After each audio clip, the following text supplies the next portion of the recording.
lì là song thân của cô dâu và của chú rể lên sân khấu trong buổi trưa ngày hôm nay. Trân trọng được kính mời ạ.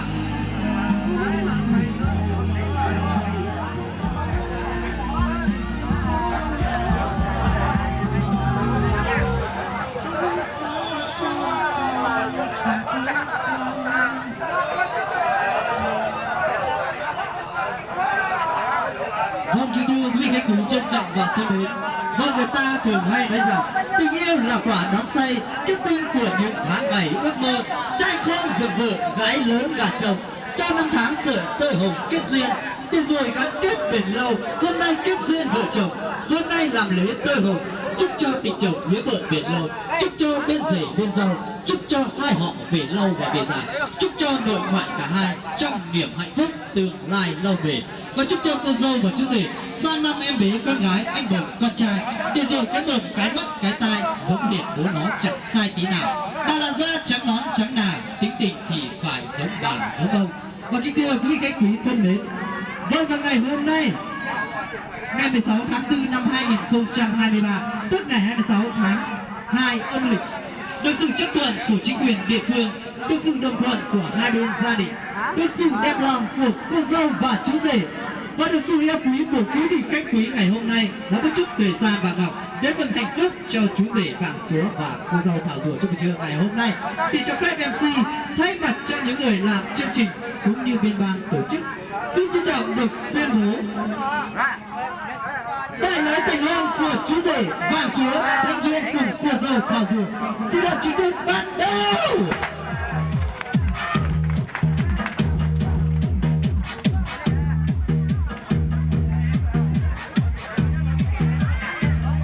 Vâng, kính thưa quý vị khách quý thân mến, vâng, người ta thường hay nói rằng qua sông thì phải lụy đỏ, tìm vợ gả chồng cho con thì cũng phải dặn dò đôi câu, mà dặn con dặn sớm dặn chiều. Vâng, và ngay sau đây cho phép MC trân trọng được kính mời bác Vàng Áp Bánh là bác của chú rể có đôi lời kính thưa tới quý vị khách quý trong trưa ngày hôm nay. Vâng, trân trọng được kính mời bác.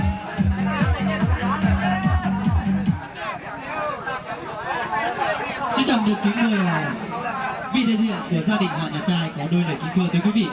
Trân trọng được kính mời bác Bánh ạ.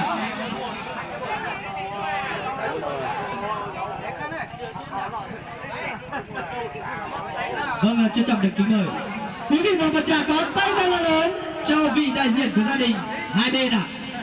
Một tràng pháo tay thật là lớn ạ. Vâng, trân trọng được kính mời là bác Bánh.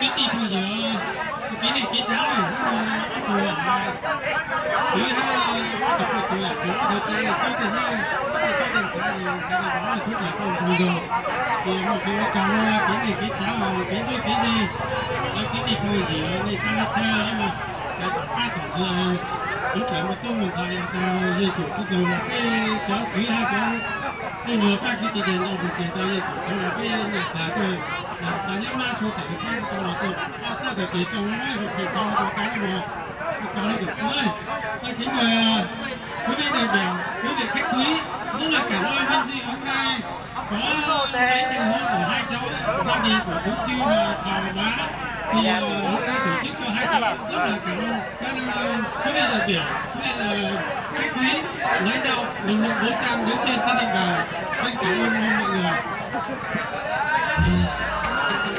Vâng, một tràng pháo tay thật là lớn nào quý vị. Xin gửi lời cảm ơn những lời phát biểu của bác Vàng Áp Bánh. Và ngay sau đây trân trọng được kính mời bố mẹ của cô dâu và chú rể hãy xuống phía dưới gửi lời cảm ơn tới quý vị khách quý trong trưa ngày hôm nay. Trân trọng được kính mời. Vâng, kính thưa quý vị khách quý thân mến, và ngay sau đây trân trọng được kính mời quý vị khách quý hãy cùng hướng ánh mắt của mình lên trung tâm sân khấu để chứng kiến cô dâu và chú rể làm gì quý vị ơi. Hôn ơi! Quý vị có đồng ý cho cô dâu và chú rể hôn nhau không ạ?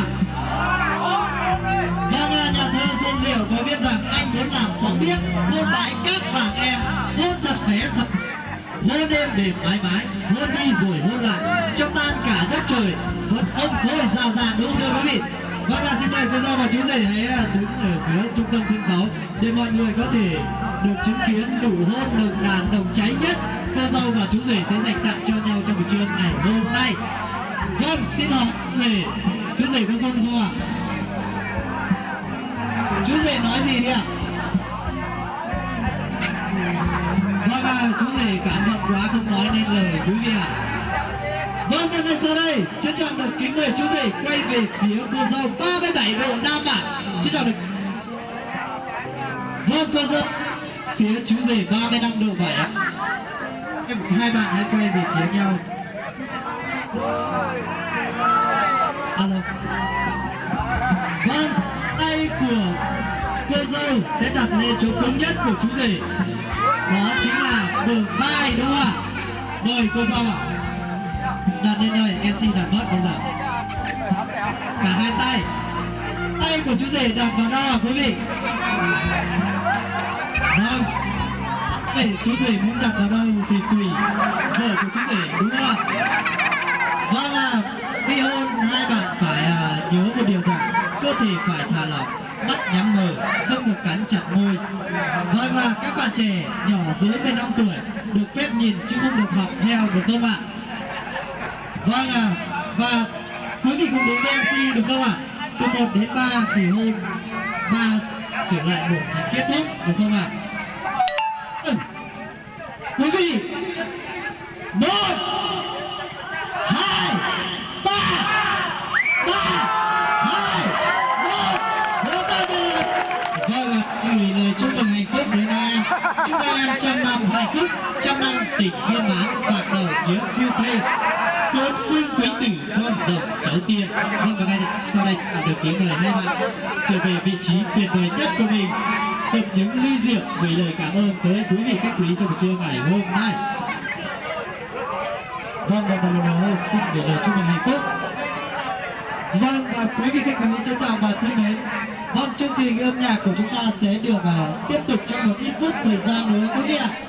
Và một ít phút thời gian nữa quý vị khách quý nào muốn lên hát tặng cho cô dâu và chú rể nhớ lên đăng ký với MC có được không ạ? Vâng, và ngay sau đây xin mời quý vị chúng ta hãy cùng chung vui với gia đình, cùng chúc cho cô dâu và chú rể của chúng ta được hạnh phúc.